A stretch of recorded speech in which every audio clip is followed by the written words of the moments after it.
Hi, my name is Faith, and I have ADHD, and I am human too.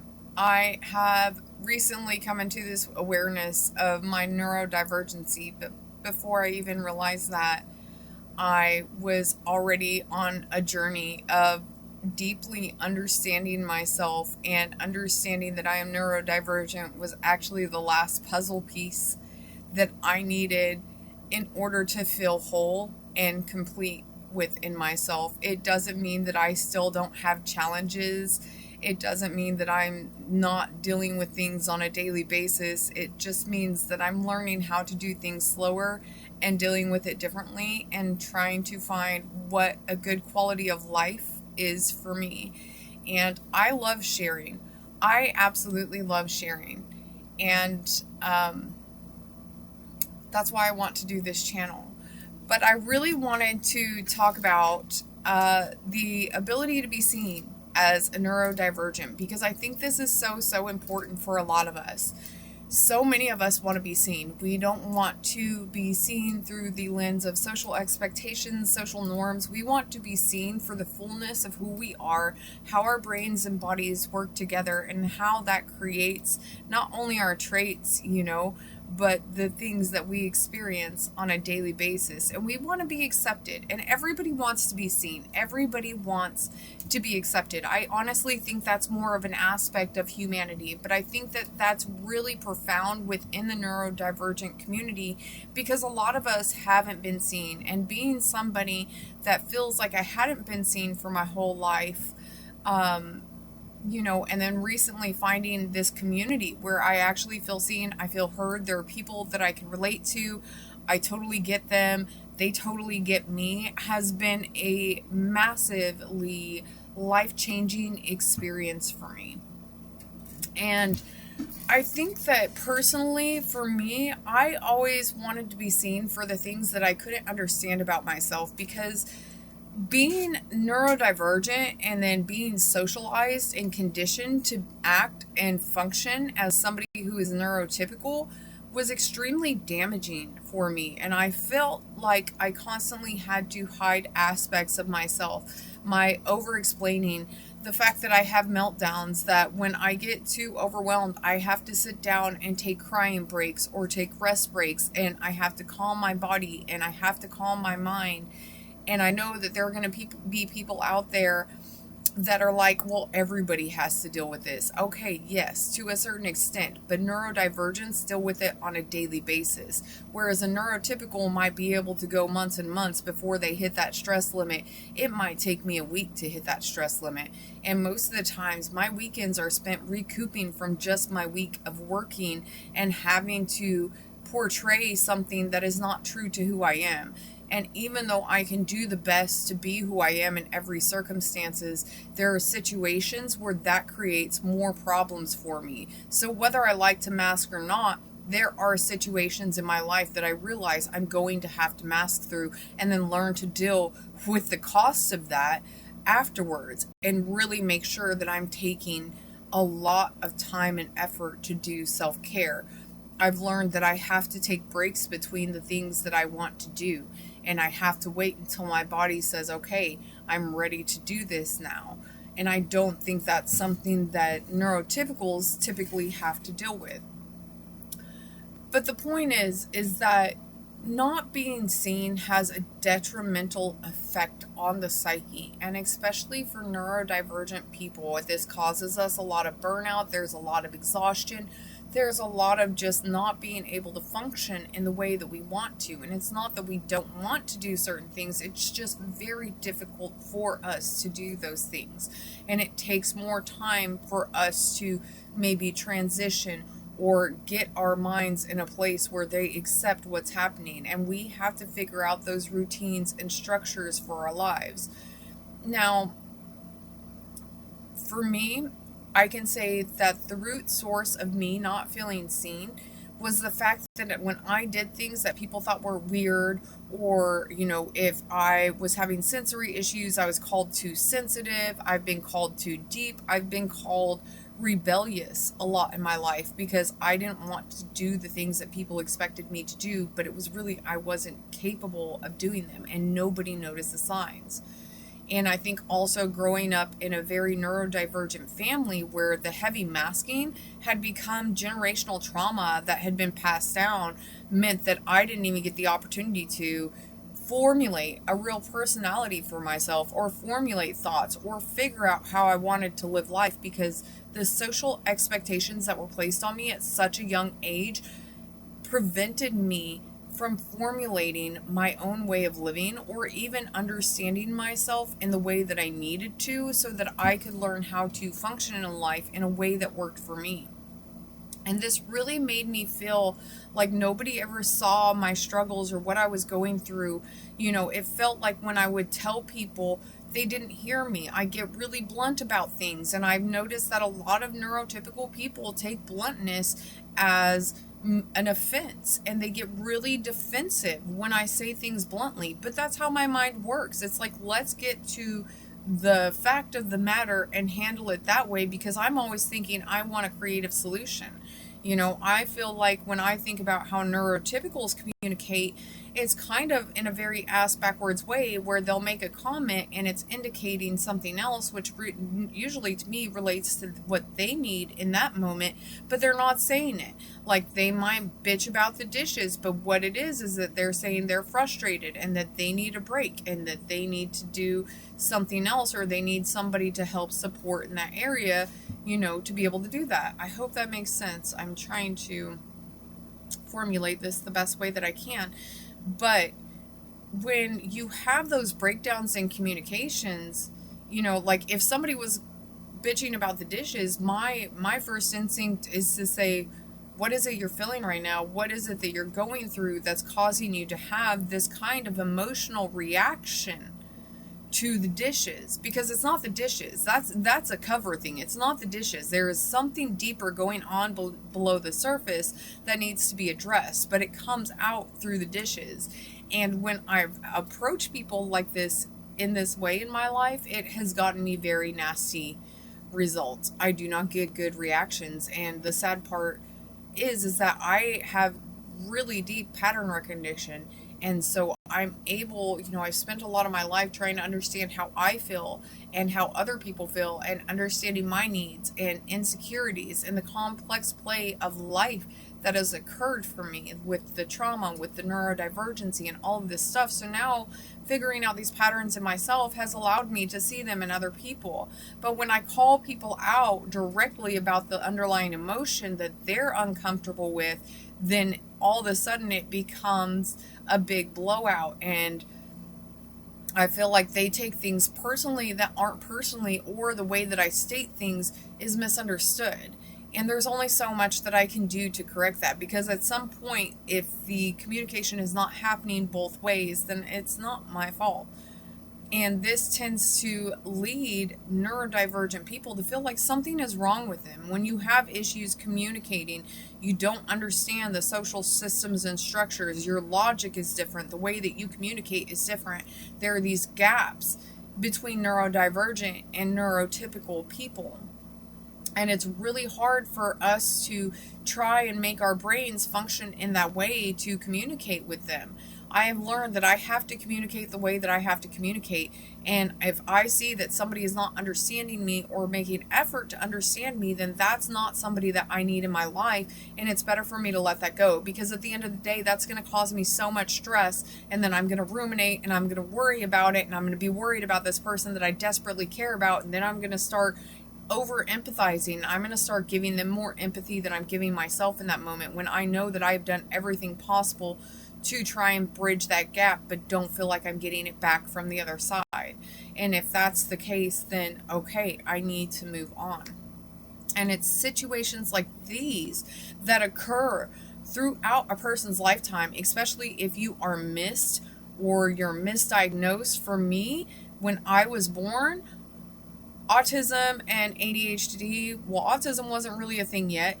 ADHD was only really looked at in boys and not in women. So I was completely missed. You know, I was the perfect child. I was the quiet, obedient little girl, but I was that way because of the anxiety I felt about fucking up and not being able to meet expectations or do what somebody needed me to do. I always felt like I had to be something for somebody else instead of being able to be myself. And so these kind of things, you know, compound over time, and it turns into this mindset where you feel like you have to hide yourself, and you feel like nobody sees you, you feel like nobody understands you, and you feel like nobody hears you, because every time you show yourself to somebody, it gets a negative reaction, and all you're receiving is negative feedback from it. So I just want to bring awareness to this, because this was extremely damaging for me as a kid and through my life, and it's been something that I've really had to work through to realize that it has nothing to do with me, and understand that there are external factors, and that communicating is extremely complex, especially if you're communicating. I have no problem communicating with neurodivergence. Honestly, it is amazing. I feel like I get the clearest, most direct communication I've ever had in my life, and it's awesome. But I struggle to do that with neurotypicals, and that is a gap in how we think. And I feel like neurotypicals are just so much more accepting of things that don't make sense, and they just say that it is the way it is, especially when it comes to society and social norms, that these things are just expected of you. But when I'm face to face with a social norm, my brain is like, I cannot do that. That does not work for me. I cannot live by that stereotype. I can't do it, you know? And so I think that's something that on both sides, I understand that there are gaps in how we're communicating. And I don't know, I'm not saying that I'm going to be the one to bridge that gap, or I don't even know the solution to that, honestly, but I see it. That's the point. I see the gaps, and I see how those gaps have related to the trauma that I've incurred due to the fact that I was not noticed as a neurodivergent.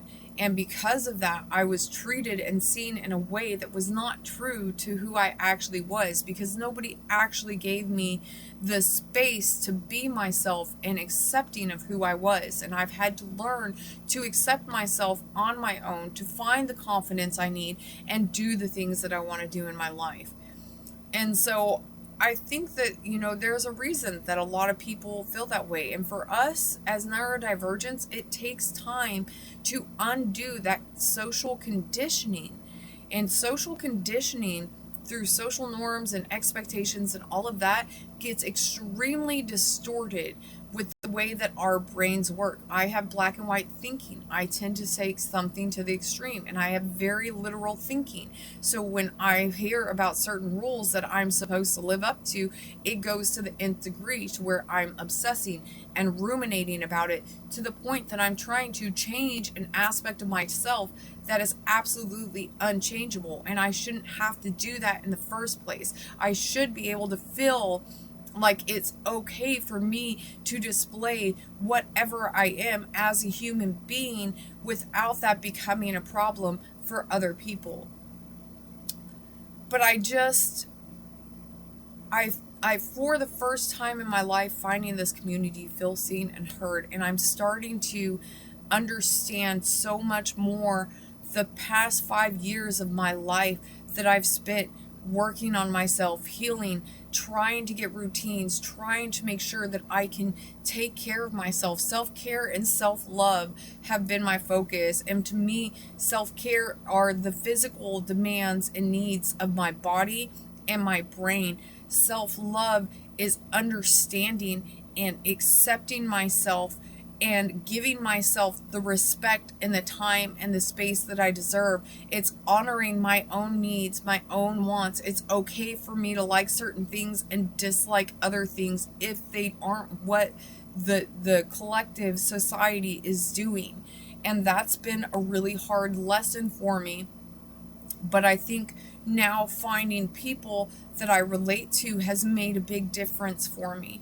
And I highly, highly suggest, if you are neurodivergent, Go out there and find communities. Start looking stuff up online. There are people that have communities that have overcome a lot of these things, that deal with things, and everybody does it in a different way.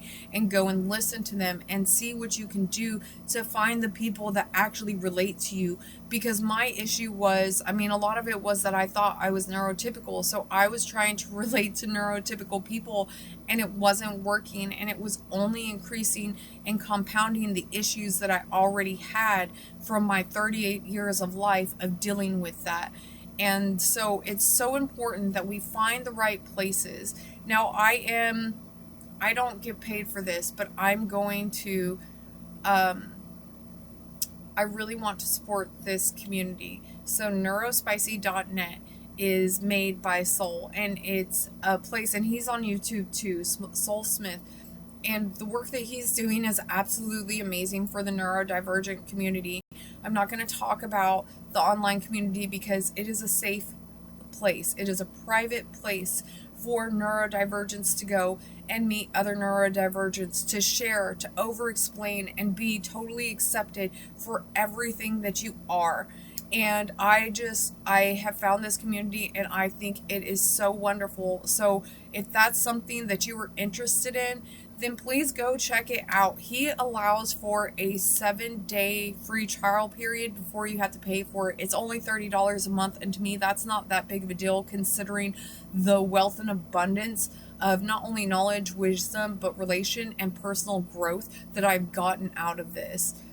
And you know, he even says you'll know within those 7 days if it's right for you. If it's not right for you, then go find another community. I was lucky that this was the first one that I found. I watched a couple of different people on YouTube that had different communities, but something about this one really stuck because I like the way that he perceives life. I like the way that he talks about it, and I love that he makes everything so simple, and it's a really beautiful thing. So if that's what you're looking for, then I do suggest checking that out. You can see if that's something that works for you. But even having that online presence with other people that are neurodivergent has helped me tremendously to just see that there was never anything wrong with me. I'm different. And now I'm seen and I'm heard, and all it was is that I just was looking in all of the wrong places for what I was really, really needing. And now this has provided a place where I can talk, where I can share about the struggles that I go through every day, you know, or the wins that I make, you know, the small wins, the big wins, whatever it is that comes to my mind. It's a very open space, and it's such a beautiful beautiful thing. So I just wanted to say, I guess I'll end it with, if you are struggling and you can't figure out what is going on in your head, I'm not going to call it a mental illness. I'm kind of halfway there on the disability, because sometimes it is very debilitating. And so I can see how it is a disability. But if you feel like you're struggling with your mental health and you think you might be neurodivergent and you want a place to share, or maybe a place to read other people's stories and gain a little bit of wisdom through the massive amounts of research that people share on there and their life stories and their experiences, it's a great, great way to do that. So just know that whoever you are, whether you're neurodivergent or neurotypical, because I think life is very sacred and I value all people in general, that if you feel like you're struggling and you don't feel like what you're doing or where you are, the people you're around are the supports that you need, there are other areas to go look and find out and figure out what is going on with you. And you are more than capable of doing that for yourself and meeting those needs and figuring out what those needs are, what those wants are, and where you need to go so that you can feel like you're seen, like you're heard, because your life matters. Everybody deserves to have a life that is the quality that they want it to be. Everybody deserves to have days where they feel absolutely wonderful and life overflows in a deep abundance and just makes you feel grateful for everything that you do have. And I truly, truly believe that, because I have a deep love for all of humanity, even when I do have my misanthropic moments, because I do have some very deep misanthropic moments, and that makes total sense because there are some really shitty people out there, and that's been a hard thing for me to admit. But not everybody is like that. We can't always see the negative side of life, because when we do, we cut ourselves off from the things that are good. I cannot change the world. I cannot change people. But what I can change is my mindset and my perception, how I perceive life, how I perceive people. And I can definitely protect myself from the people that are not good for me. And I can do that through setting boundaries, by understanding my needs, my wants, figuring out what it is that I need out of life, and doing those things. My values and my boundaries will naturally arise, and then it's just implementing, applying, integrating all of that stuff. And it is totally possible. I just want to say it is totally possible to have a good life, even though I have struggled, even though I've been in burnout for a long time, even though I have been in survival mode for a long time. I have gotten to a place, and a lot of this has also been due to spirituality, really helped me find a way to perceive life that allows me to move through it and handle the things that I have to handle on a daily basis with compassion for myself. Even if I'm not joyful, I don't have to shame myself for every little thing that I do that is not necessary. I don't have to feel those feelings, and now I'm getting better at controlling my mind so that I'm not feeling them, and I'm starting to feel a deep love for life again. And I want to share that love and that joy for other people and that encouragement, because the reality is there were times that I thought I wasn't going to make it, and I did. And I've made it farther than I ever thought I would go in life. And maybe a lot of that was just out of will and determination to prove so many people wrong in my life that told me I was never going to go anywhere, that I was never going to be anything, that I was never going to be able to accomplish anything because I liked having colored hair or crazy clothes or clashing with social norms on a daily basis. It is possible to find workarounds and find joy and find fulfillment and a good quality of life with all of those things. And you know what? I'm not going to sit here and tell you to have a bunch of hope, because that has annoyed me on my own journey. And there have been times that I've fallen into hopelessness, but life is contrast. You cannot experience the good without the bad, and both of them are necessary for growth and learning and seeing the beauty of who you truly fucking are. So I just want to say, do what you need to do for you. Figure out how life works for you. Stand by your boundaries. Stand by your values. Use your values to dictate the choices and decisions that you make in life, because that for me was the biggest determining factor in me creating joy in my life. And it's completely possible for you to do it too. So I just want to end on that good note and share that encouragement. You know